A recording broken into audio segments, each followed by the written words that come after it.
The night it had grown so quiet, too quiet. Kenji and I, we were the only ones left. We crept through the ruins of Kage Mura, every step we took echoing like a gunshot in the dead air. Kenji's flashlight beam was weak, barely cutting through the oppressive darkness. It threw these long, twisted shadows that seemed to dance and move on their own, just at the edge of our vision. Every old door we passed let out this low groan, as if the wood itself was alive, breathing in the silence. We finally found it. The small shrine at the edge of the village had to be the heart of the curse. In the center, there was this light. But it wasn't a normal light.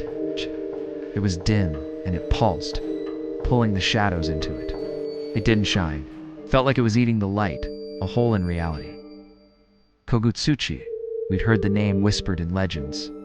It wasn't a monster, not a creature of flesh and blood. It was a void, an absence that consumed memory itself. I felt a cold dread wash over me. It's taking our memories. My voice was a trembling whisper. I tried so hard to remember what our home looked like, my childhood friends, even my own face in the mirror. But the names, the images, they just slipped away like water through my fingers. Why did we even come here? The reason was fading, leaving only this hollow, desperate urge to run, but my legs wouldn't move. They felt rooted to the spot. Kenji's hands were shaking, but he kept filming. Through the camera's little screen, everything was distorted, static, glimpses of impossible things. Fragments of our lives before this place, flickering in and out, the faces of our parents, moments of laughter, birthdays. Now they were twisted, grotesque parodies of what they once were, mocking us in silence. The camera wasn't just recording what was there. It was showing us what we were losing. Then, a sound. A slow, scraping noise. It was coming from somewhere behind the void. Kenji swung the camera around, but there was nothing there. Just more darkness. And then, a whisper. It started faint, but it grew louder, wrapping around us. It was a language I'd never heard, a sibilant hissing that seemed to crawl inside my mind, coiling around my thoughts. The very walls of the shrine started to pulse with the sound.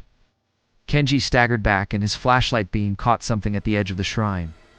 A silhouette. It was tall, thin, with no face, no features. But you could feel it watching. I reached for him to pull him back, but Kenji was frozen, his eyes wide with a terror I can't describe. The figure, it moved impossibly fast, circled us in an instant, a ghostly blur appearing here, then there. It felt like an echo of someone we should have known, someone we'd already forgotten. I saw Kenji trying to fight it, trying to hold on to something, anything. The faces of his friends, sound of his mother's voice, even his own name. I heard him whisper, his voice hoarse and broken. I don't remember.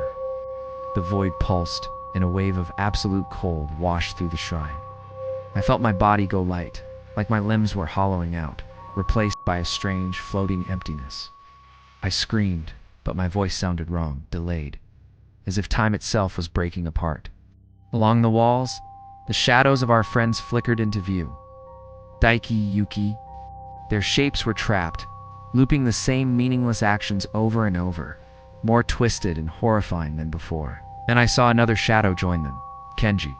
All of them, trapped in an eternal repeating nightmare. And then, the final moment, Kenji's body just disintegrated, right in front of me. He ascended into the void as tiny, glittering particles of dust. There was no scream, no final struggle. He was just waste. The camera fell from his hand, clattering onto the floor. All it recorded was his jacket lying empty in the dirt, the lens filling with static. I stumbled back, my mind refusing to process what I'd just seen. But the tape, the little red light, was still on. It was still capturing everything. I reached out a hand toward the void, a useless, desperate gesture. I could feel it now, the last of my own memories fraying at the edges, unraveling like an old cloth. My name, my face, why I was here. All of it, just fading into nothingness. The camera, still running, must have focused on something on the ground. A crumpled piece of paper I must have dropped. My own handwriting, shaking and desperate, covered it. They forget. And when they forget, we forget them.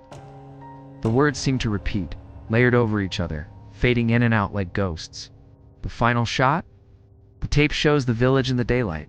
It looks peaceful, but it's not. There are faceless, shadowy figures everywhere, endlessly replaying their last moments. One pretends to film, another pretends to write. A third is curled up in a corner, rocking back and forth. They are all here, trapped forever. And then a fifth shadow joins them. It's holding a camera.